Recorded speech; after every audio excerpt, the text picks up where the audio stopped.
I made a plug for the Watch Your Language segment just to give some examples. We've watched this, right? The Frank Luntz move, the death tax move instead of the inheritance tax or the estate tax or the rich kids tax, exploring for energy instead of drill, baby, drill, or plundering the environment for oil profits, opportunity in education instead of gutting public schools through voucher schemes, tax relief instead of investing in public structures, not accidents, crashes I did meet. I want to pick out another one, and that is using the phrase free to describe markets. Are you aware of markets that are free? Every market I go to, it costs stuff. It seems to me that we have private markets, we have markets that can be expensive, but I don't know that markets are free. I think speech can be free. I think free speech is different than purchased speech. And by the way, that one was from a Thom Hartmann listener.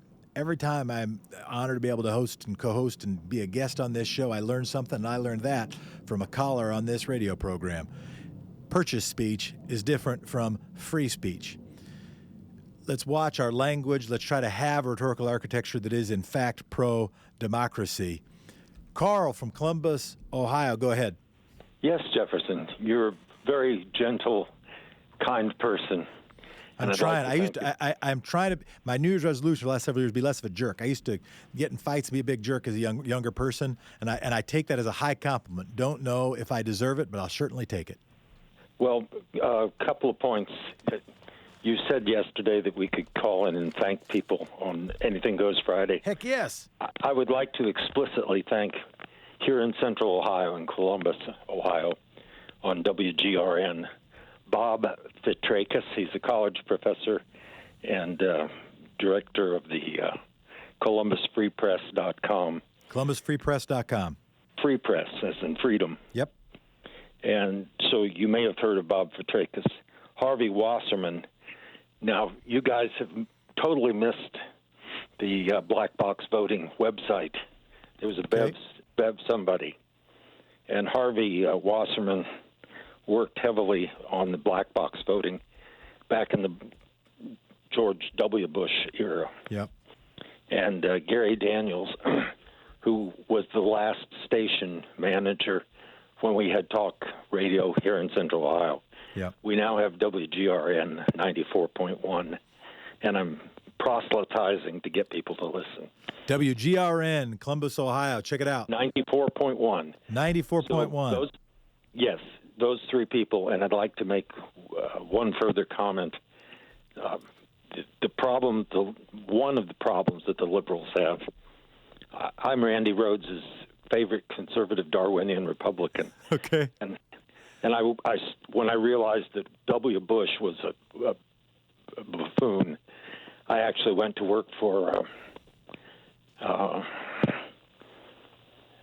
Howard Dean. Yeah.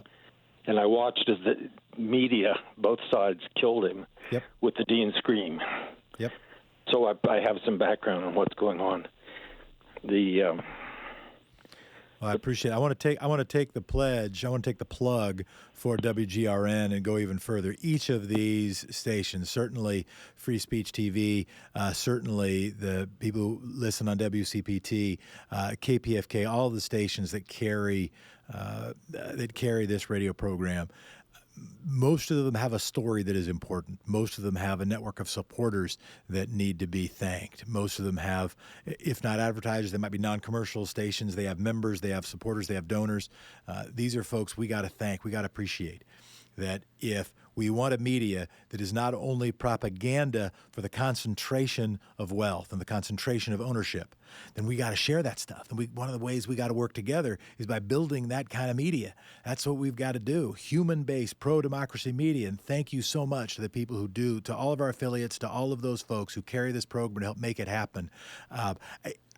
I assume, I know that Tom thanks also, but I know when he's doing it, it might seem, he's sort of thanking himself. It's his show.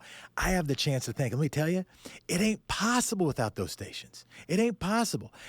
We wouldn't be able to have any of these conversations if we weren't propping up those local organizations that say democracy matters here. If we're going to have a government that is in fact by, for, and of the people, then we've got to have media that is by, of, and for the people. And when I was a kid, like a suburban style white kid that was angry and grumpy and entitled and not acknowledging my own privilege, and all I wanted was material benefit, I would have thought that conversation was hooey. That's what a bunch of hippies would say. But that's the real thing. If you just do the math, if you just do the arithmetic on what it's actually going to take for democracy to work,